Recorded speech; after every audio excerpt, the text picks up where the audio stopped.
In this module, I want to introduce the Copyright Act. I want to use it to flag for you some of the interesting issues we'll get to learn about in later modules, and also to introduce some of the vocabulary and a couple of the bigger ideas of copyright law.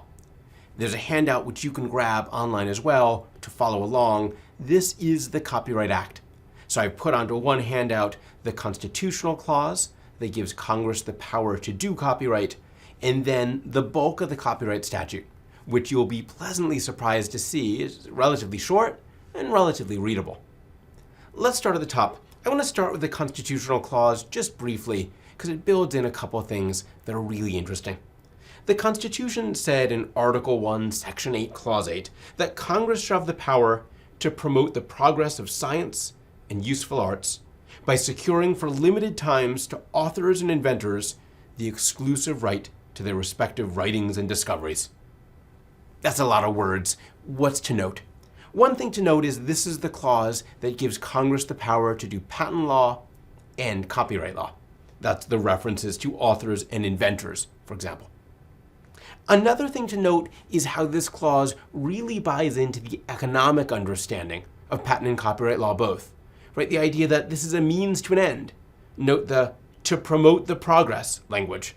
We're not doing this because we think we should or we must. We're doing this to promote the progress of science and useful arts. Probably the key thing to mention, though, is this by securing language. The Constitution made clear that the way to do copyright law is to give, for limited times, exclusive rights.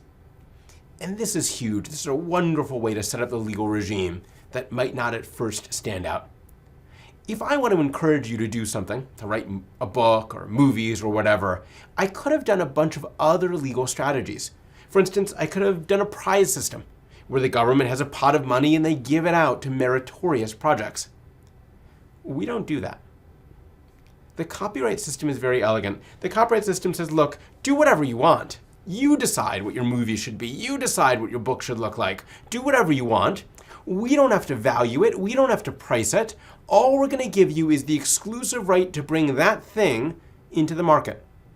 If it's great, it'll sell well, presumably, and you'll make a lot of money. If it's horrible, for the most part, it won't sell well, and you won't make a lot of money. But we as a government, we don't have to figure that out. All we're going to do is give out property rights. We're going to say you get to reap what you sow. You get to earn money and earn returns and have control over the thing you created. Now it's up to you, and we'll let the market decide what's good and what isn't. It's a wonderful system for letting control leave the government and go out into the market into normal people. We don't have to pick winners. Now, yes, Congress then, on top of this, does pick some winners. We have the National Endowment for the Arts, the government giving out money to meritorious projects. On the patent side, we have tons of stuff. The National Science Foundation, the Department of Defense, the National Institute of Health.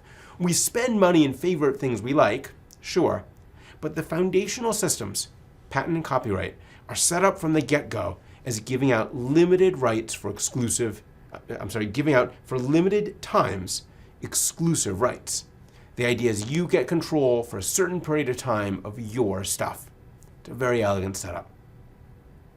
Now, the constitutional bit doesn't really tell us much about the detail of how that's going to work. We leave that to the statute. And here I've given you the Copyright Act of 1976 as amended. We've done lots of changes over the years, here and there, to adjust what the Copyright Act says, but the foundation was written in 1976. Here's the information as it goes. We start with Section 101, a definition section. I'm not going to spend any time on it other than to tell you that it's here.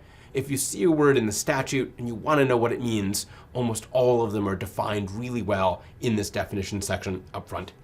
And that goes on for several pages of the handout. After you clear Section 101, Section 102 is the next important section to focus on. Section 102A says, copyright protection subsists. And I'm just going to pause right there. That's a really important word. Copyright protection subsists. It's automatically there. It used to be we'd say something different. We used to say you had to apply for a copyright, for example. But the modern law is copyright is automatically there so long as you can finish the sentence. You don't have to ask for it. You don't have to fill out forms. You don't have to pay. It's automatic. You can apply. If you want the government to acknowledge your copyright, you can pay a small fee, get an official piece of paper acknowledging it, and there are a couple little advantages to doing so. But the big picture point in 102A is you don't have to. Copyright is automatic so long as you finish the sentence. Copyright protection subsists in original works of authorship. Again, I'm going to pause. A work of authorship, that's a phrase I've introduced previously. That's our catch-all phrase for books and poems and movies. It's the intangible, the pattern of words, the drawing that is stored in book form, that is stored on a CD or in memory. Copyright protection subsists in original works of authorship. We ultimately figured out over time that original has two parts to it. One part is original means it's original to you. You didn't copy it from someone else. The other part is original requires a modicum of creativity. That's what the courts say, a modicum of creativity, the tiniest little bit of creativity. And I'll point out to you, almost everything passes that hurdle. Romance novels, in. Computer program that is never read by a person and just teaches the computer how to do something, good enough. You had some choice, right? You had some creativity in writing the program, it's in. It's a very thin requirement. Original works of authorship. The only things that tend to get cut out are things like the phone book, where we see almost no creativity. It's just a list of facts that gets cut out. So copyright protection subsists. It's automatically there in original to you and slightly creative works of authorship. And here's the last piece you need, fixed in any tangible medium of expression. Pause there. If you're fixed in a tangible medium of expression, what does that mean? That means it's stored in some way from which it can be reproduced. So you write your thoughts down on a piece of paper, done. You record it in book form, done. You put it in computer memory, fine. You film it on film, great. You recorded the audio, great. Just capture it in some way. We want your expression, we want your words, we want your drawings, we want your expression captured somehow in a form that it can be reproduced. This is important if we're really going to have an idea-expression dichotomy. If we're really going to say copyright protects expression but not idea, we need to know your expression. It's not enough to vaguely remember, oh yes, I gave a talk about whatever. I gotta know what you said. I gotta know your words. Hence, I want it fixed. So you get copyright the moment you have an original work of authorship fixed in a tangible medium of expression, and then Congress tried to make this as easy to do as possible, right? Now known or later developed, from which they can be perceived, reproduced, or otherwise communicated either directly or with the aid of a machine. Almost every work of authorship will naturally get stored in a tangible medium of expression. Indeed, even things that look like they're not being stored at all are. My remarks here, fixed, right? We're filming, I have notes. Both of those create a fixed copy that's sufficient for 102A. Chris Rock gets up and does improv, tells jokes at the front of the room. Well, his people are recording it in the back or filming it. Fixed. He's locked up his rights. Even if he fails to do those things, he likely isn't making up the jokes on the fly. Most likely he's written them down, at least in part. Good enough. So almost everything is going to qualify for this language about being fixed in a tangible medium. That means we create copyright all over the place. You write down a shopping list, well, copyright protection subsists in original works. Maybe it's creative enough, maybe not. Depends what you're shopping for, I guess. It's original to you, and it's fixed. You wrote it down. Copyright shows up all over the place, but it's a narrow right. It's a right that stops other people from copying you. So who cares? If your shopping list turns out to be copyrighted, no harm is going to come from that. No one's copying your shopping list anyway. So 102A sets up the basic rules. Copyright's there so long as you can finish the sentence. It then goes on to remind all of us that works of authorship can be almost anything. Right? Works of authorship include literary works, musical works, dramatic works, choreographic works, pictorial, graphic, motion pictures, sound recordings, almost anything you could think of. It's a very open-ended list and very open-ended language. That's 102A. 102B is where Congress tried to write up the idea-expression dichotomy. Congress writes, in no case does copyright protection for an original work of authorship extend to any idea. Let's stop there for a moment. So this is the idea-expression dichotomy. In no case does copyright lock up ideas. We'll give you expression, your words, your drawings, but not ideas. The language goes on, and this has been a little bit controversial. It says any idea, procedure, process, system, method of operation, concept, principle, or discovery. We still are struggling to figure out exactly what all those words mean, what those distinctions might be. But I take it this is Congress's way of saying, with a lot of stuff, that copyright isn't meant to control. Expression, yes, but things that are functional and useful and broad and abstract, no. That's 102B. 103. Again, just want to use this to introduce ideas and vocabulary. 103 talks about two special kinds of works, compilations and derivative work. A compilation is a work that is made up of other things. I might have a compilation of the best short stories of the year, where I take a bunch of short stories, I choose them, I arrange them, and now I make my compilation. My compilation might be of things that are subject to copyright. It might be things that aren't subject to copyright at all. I might be grabbing things that are out of copyright or natural and so on. Compilation, the idea is we're focusing on that I grabbed existing things and organized, selected, and arranged them. Derivative work is the other piece in 103. We mentioned that before. A derivative work is a work based on a prior work.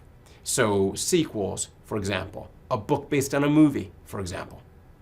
Here's what we say. 103A. The subject matter of copyright, as specified by Section 102, includes compilations and derivative work.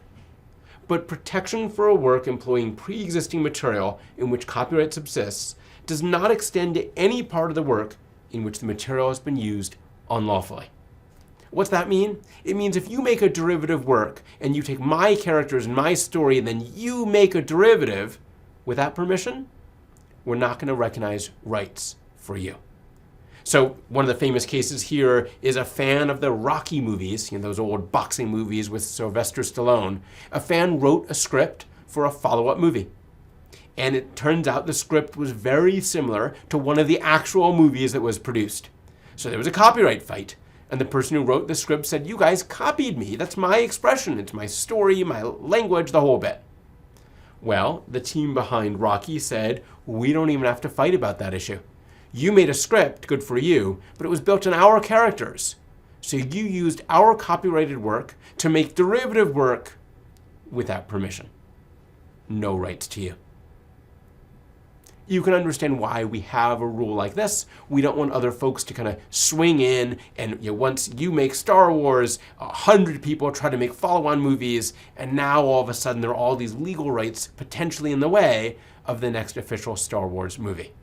We clear it all out by saying if you made something derivative without permission, no. 103B. The copyright in a compilation or derivative work extends only to the material contributed by the author of such work, as distinguished from the pre-existing material employed in the work, and does not imply any exclusive right in the pre-existing material. What's that mean? Well, if I take an uncopyrighted work, say a Shakespearean play, and I make a movie, I modernize it, and I make a movie, I can get rights in my derivative work, but that doesn't give me any rights to Shakespeare. Someone else can take the same Shakespearean play, they can make their own modern adaptation, and I can't stop it. My rights go to what I did, what I added, but they don't lock up the original. Now, on the ground, we might sometimes fight about whether the other guy copied me. Was he really copying Shakespeare, or was he copying me copying Shakespeare? You can imagine some confusion in that particular triangle. But the law itself is clear. My derivative work goes only to what I added. It doesn't lock up the things that were there before. Let's keep going. Section 106 will spend a bunch of time on in the future. Let me just flag it here. Section 106 is the rights you get as a copyright holder. Subject to some exceptions, the owner of a copyright in this title has the exclusive right to do and to authorize any of the following. And we list a bunch of stuff. The right to reproduce, the right to make derivative work, the right to distribute copies, the right to perform a work publicly, the right to display a work publicly. I'm going to skip number 6. Doesn't mean what it looks like it means. We'll leave it out for the moment. But 106 articulates what you get as a copyright owner. You can stop people from copying in a very literal way, reproduction, derivative work like sequels and prequels, performance, display, sale in the form of distribution or lending or lease. All of these rights you get to control your work of authorship. That's section 106. And again, we'll spend time on it as we get deeper into our learning together. I'm going to skip a little bit down from 106 to 107. This is another really important one, and we'll spend time on it later on. But section 107 is the fair use doctrine. This is a policy exception to copyright law. It says, look, there are some things that while technically they look like infringement, they're not. I'm going to wave them off because these are things we want. An easy example would come off of a book review. If you write a book review about a book and you quote the book, technically, you just infringed copyright, right? You just took their language, their expression, you quoted them. Section 107 says, relax. Even if that looks like technical infringement, we're going to waive it off on policy grounds. We like book reviews. We want book reviewers to be able to make book reviews, to be able to quote if that's helpful to reviewing the book.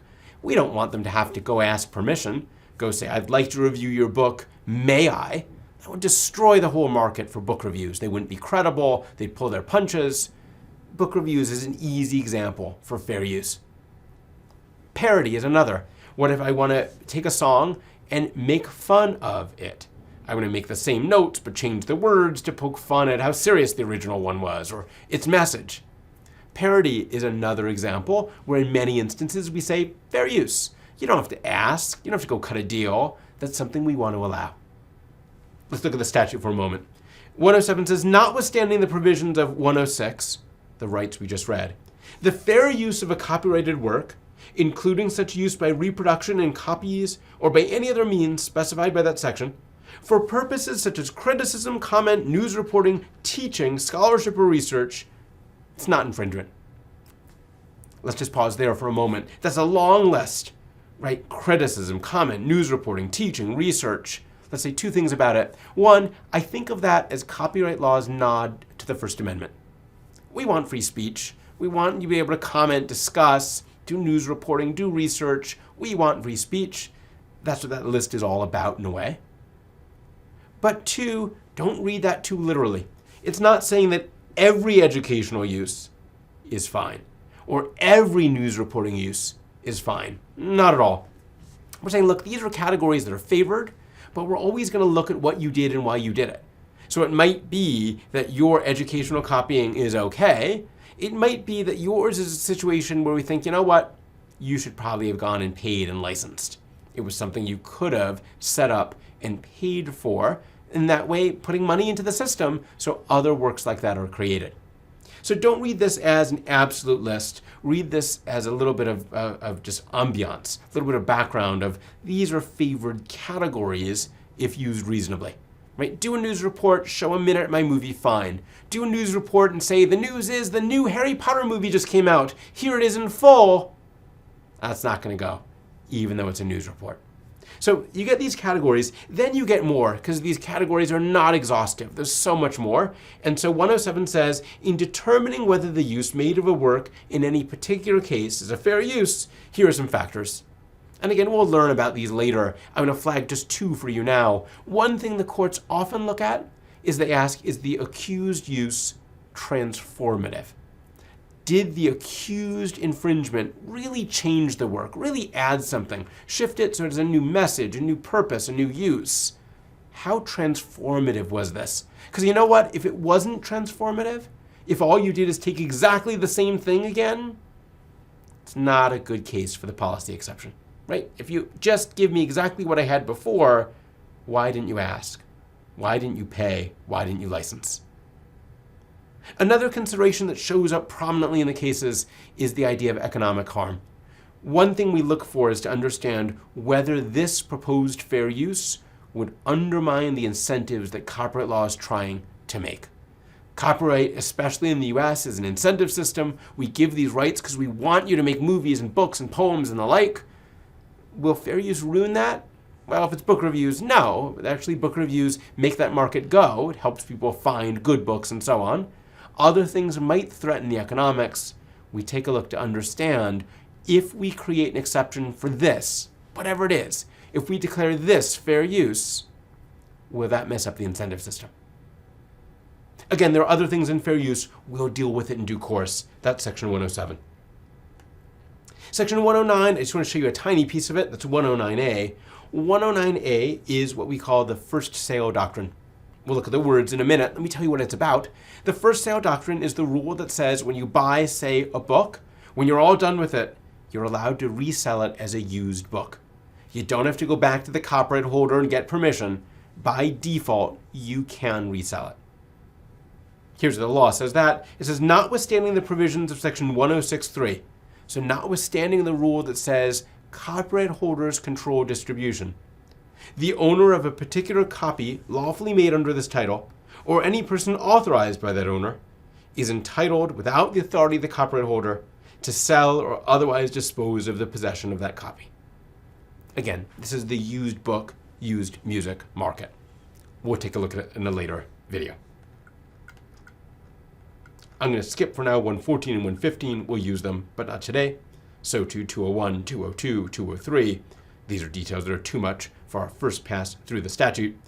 Let me pause in 302 though, maybe another big piece we should look at. 302 is the rule about how long does copyright last. Remember the constitutional language. The idea was to give you exclusive rights for limited times. But wow, copyright law interprets limited in a very, very strange way. 302A. Copyright in a work created after the law came into effect subsists from its creation and endures for a term of life consisting of the life of the author plus 70 years. It's an enormously long term. The entire life plus 70. There are very few works that matter that long. Sure, Superman, Spider-Man, Casper the Friendly Ghost, sure. Very few other things do. It's jarring that copyright law makes the rights last this long, because what happens is the rights get kind of misplaced. Some author has the rights, the author passes, they go to the kids, moves along, and after a while it's not even clear who wields the right, which means it's then very hard to get permission to use the work.